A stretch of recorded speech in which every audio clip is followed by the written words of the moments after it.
बिहार में वो विकास की योजनाएं धरातल पर नहीं उतर पाई, उसके सबसे बड़े जिम्मेदार अगर कोई है तो वो मुख्यमंत्री नीतीश कुमार जी है।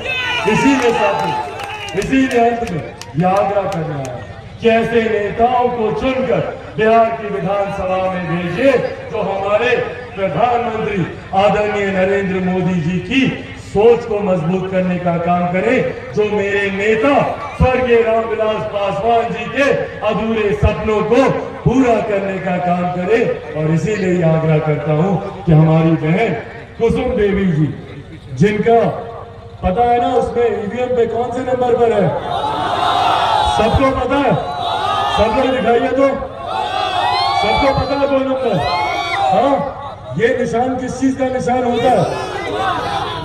विक्ट्री का निशान होता है, विजय का निशान होता है। तो विजय तो पहले से ही सुनिश्चित है। इस बात को हम लोग को तय करना है कि 3 तारीख को कोई ना छूटे, कोई भी नहीं छूटना चाहिए।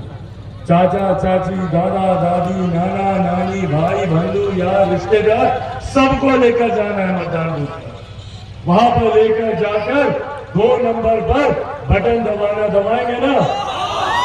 युवाओं को अकेले नहीं जाना है, अपने साथ 10-10 लोगों को लेकर जाना है, लेकर जाएंगे। चाची जाइएगा ना, आप उठाकर बताइए, सब लोग जाइएगा ना, सब लोग जाइएगा। तो 3 तारीख को 2 नंबर पर, और छाप कौन सा होगा? कमल का फूल। कमल के फूल पर बटन दबाकर आप लोगों को अपना आशीर्वाद देना। और सही मायने मेरे नेता को अगर श्रद्धांजलि, मेरे नेता के तमाम समर्थक, यहाँ पे मौजूद तमाम लोग सही मायनों में स्वर्गीय रामविलास पासवान जी को श्रद्धांजलि, जिन्होंने अपनी अंतिम सांस तक बिहारियों के लिए वो चिंता करते हैं। साथ ही में यहाँ से जिनका निधन हुआ सुभाष जी, वो भी अपनी अंतिम सांस तक संघर्ष करते रहे। सही मायनों में इन दोनों नेताओं को अगर सही में श्रद्धांजलि होगी तो वो श्रद्धांजलि हमारी बहन कुसुम देवी जी की जीत से वो श्रद्धांजलि होगी। यही अंत में आप लोगों से वादा लेने आया हूँ, और अंत में आप लोगों से पुनः याद करूंगा और ये विश्वास दिलाकर जाऊंगा कि चिराग पासवान मजबूती से हर सुख दुख में आपके साथ खड़ा, और आप लोगों का साथ ही है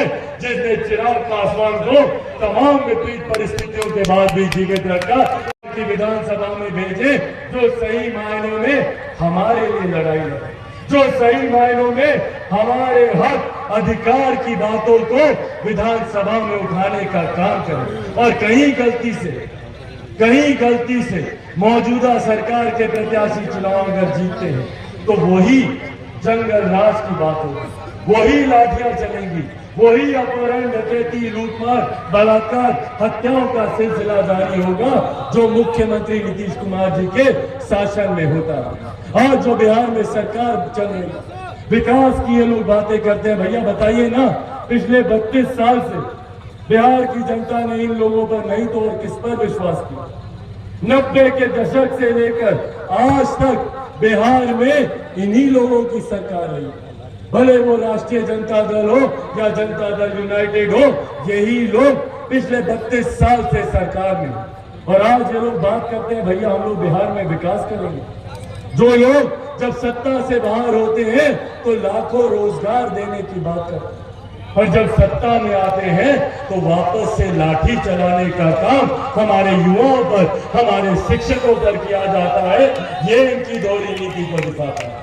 जब विपक्ष में कोई रहता है तो कहा जाता है भैया सीटेट बीटेट सबको भर्ती की जाएगी, 7वें चरण की भर्तियों की बात होती है, सुशासन की बात होती है, यहाँ पर मंगल राज कायम करने की बात होती है।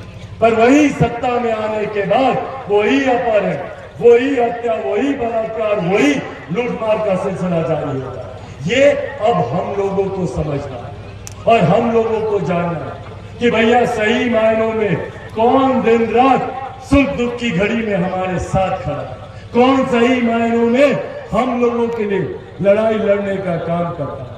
और आज साथियों, विशेष तौर पर यह आग्रह मैं अपने उन साथियों से करूंगा जिन्होंने हमेशा मेरे नेता, मेरे पिता आदरणीय रामविलास पासवान जी का साथ देने का काम किया, जो मजबूती से हर परिस्थिति में मेरे नेता के साथ खड़े रहे। मैं उन लोगों से भी अंत में यह आग्रह करूंगा, मेरे नेता को गए आज लगभग 2 साल हो गए। इन 2 सालों में मैंने हर संभव वो प्रयास किया, भले मुझे सड़क पे रह के संघर्ष करना हो, मैं कभी ना घबराया ना विचलित हुआ। मैंने हर संभव प्रयास किया कि कैसे मैं अपने नेता के सपने को पूरा करूं। विकसित राज्य बनाना मेरे नेता का सपना था। उन्होंने 50 साल से ज्यादा, 5 दशक से ज्यादा सक्रिय राजनीति में उन्होंने दिए ताकि हमारे प्रदेश के लोग आगे बढ़ सकें। और मैं गर्व के साथ कहता हूं कि इन 50 सालों में मेरे नेता पर कोई 1 रुपया तो क्या 1 पैसे तक का आरोप नहीं लगा सकता। इस बात का डर मुझे, उन्हीं का आंसू है, उन्हीं का खून है मेरी रगों में। और ये वादा आप लोगों से करके जाता हूं कि जब तक बिहार को एक विकसित राज्य नहीं बना दूंगा, तब तक मैं भी चैन की सांस नहीं लूंगा। ये वादा आज आप लोगों से करता हूं। पर बिहार में विकास की बात अगर कोई एक नेता करते हैं तो वो हमारे प्रधानमंत्री आदरणीय नरेंद्र मोदी जी। कोई एक व्यक्ति जो बिहार को विकास की राह पर मजबूती से आगे लेकर जाने की सोच रखते हैं, भैया मैं उनकी सोच में कभी कोई खोट नहीं हो सकती। हमारे प्रधानमंत्री जी की सोच यकीनन यहाँ पर जिनके माध्यम से वो विकास को धरातल पर उतारने का प्रयास कर रहे थे, वो नेता गलत थे। मुख्यमंत्री जी के माध्यम से प्रधानमंत्री जी ने कई बार सोचा कि भैया डबल इंजन की सरकार है, जो प्रधानमंत्री जी केंद्र में चाहते हैं उसको वो धरातल पर उतार पाएंगे। पर हकीकत है